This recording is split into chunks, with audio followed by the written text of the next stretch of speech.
Hello and welcome to something very special and different. Today we're going to talk a little bit about Middle-earth strategy battle game. It's getting a new edition and I'll be brief, but I'm going to give a little bit of history before we get into it. I never really got to play the Middle-earth strategy battle game because I lived in an area where, let's just say, it was very difficult to get such items. And I was aware of it. I always had interest, but even as I got back into Warhammer, I just was not able to obtain much in the way for it. So I had, of course, pursued 40k and so on and so on. So this is one of those things I have looked at because I've had interest in the game. So let me know what you think on this. I would like to know what some of the people who are a little bit more veteran would think about things. So let's talk about it a little bit. So of course, it's getting a new edition, being from what the article claims, it's being reworked but maintaining what it was before. So one of the first things that's mentioned is a reworking of the profiles to effectively make them a little bit more clear and a little bit more concise. We see that, of course, Aragon has gotten a special ability, which is kind of cool. All of his stuff, including his war gear, is listed. Nice options. And they did alter a few things. So you can see the courage and the intelligence are noted there. Courage, from what I understand, used to be a moving target effectively, but you roll 2d6 and you try to beat it. Now it just tells you what the number you have to beat. So on Aragorn, it's a 4+ on 2d6. Intelligence, we'll get to that, but he has a 3+ save on that one. Of course, they now list like the base size, which I think could be helpful, what faction they're in, and all the other information. It's always good to have a fairly concise presentation, so I don't see anything wrong with this, but let me know if you think there is. Since it lists all of his basic stats, you got his faction, unit type, base size, his war gear, what heroic actions he can take. Of course, we also got options that he can have, and so on and so on, which is nice. Another thing they're doing is they're splitting the fight value and the shoot value have been separated to make them more distinct. As we can probably see on there, yep, they are separate. I'm not sure about they were in the past. I'm not super familiar with the rules. I was just trying to get into it before the new edition was announced.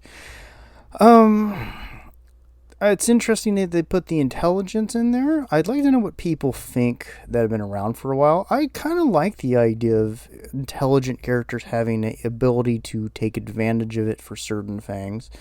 I think the way the profile is presented is pretty easy to understand, and I think it's pretty well done for what it is. Of course, it seems like they're saying that a number of characters are going to be getting reviewed and a number of values are going to be changed to reflect things. Like Aragorn here is going to be up to 7 instead of a 6 fight value. And then we'll move down to the Warriors of Minas Tirith. Oh, good lord, I'm going to butcher that. So we got their points, all of their stats, the base size, and then their options. So I'm not sure how it was in the past, because I was actually looking at oh lord, these dudes. And well, we got all of the rules for it. So their options for war gear, kind of, it's all listed, all the point costs, but they can only take one. And they get a special rule for a shield wall. That seems fine. I don't remember them being option rich, but you're still going to get a little bit of customization into the units. Good, bad, otherwise. I'd like to hear what people think on that. I think it's probably good for people who are either coming back to the game and don't remember everything, or newer players. So I don't hate it, don't love it. And then we go down and they start talking about the intelligence characteristic. And again, I still think it's kind of an interesting idea. It works exactly like courage. So it's a 2d6 roll against whatever number is listed. So the warriors here have an intelligence of 7. So they have to roll a 7 plus to make any of their intelligence rolls, just as an example.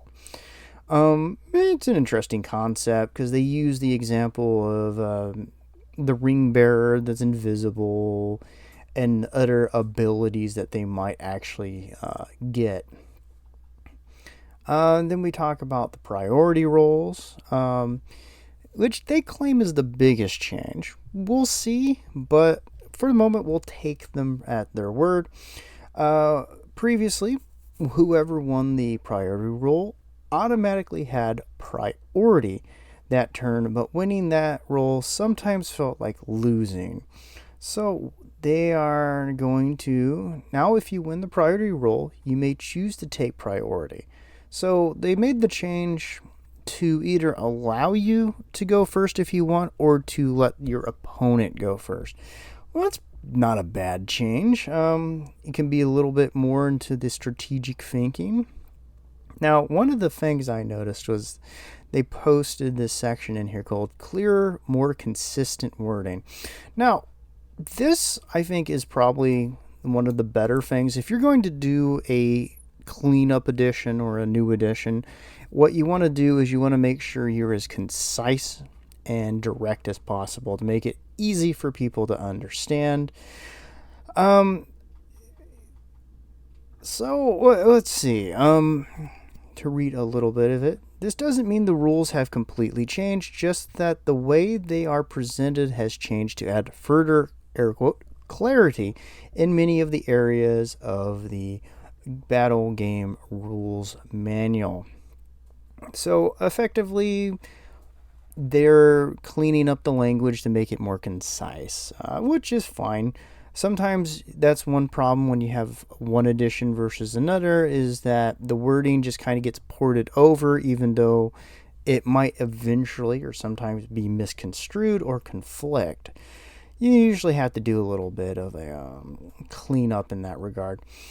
And that's about it. There is a little section on other tweaks, but I would like to know, how do people feel about this potential new edition and what it's offering? One thing I immediately kind of noticed, and I'm not sure if it's just me, but there's that very Games Workshop aesthetic a lot of the new models have. And by that, I mean, they have a kind of a cartoony quality, and I'm not sure I really like that. I'm not real fond of the War in the Rohirrim box. I don't have too much interest in it. No, that's not to say I don't think some of the Warriors of Rohan don't look good or anything like that. It's just I'm always leery when you start adding the more kind of cartoonish looks to something like Lord of the Rings. We'll have to see how it plays out, but that's one thing that I'm not super thrilled about, that kind of look. I would have preferred them just to bring the Perry brothers back, but that's not going to happen.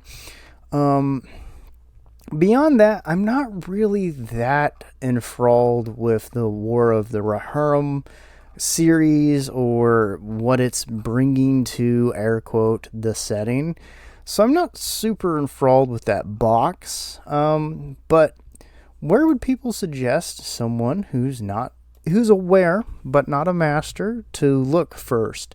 Do you think, as a person who has been involved in it for a while, that this is something worth kind of dealing with? Do you think the edition would be good, but you're not that interested in the box or the direction the models are going?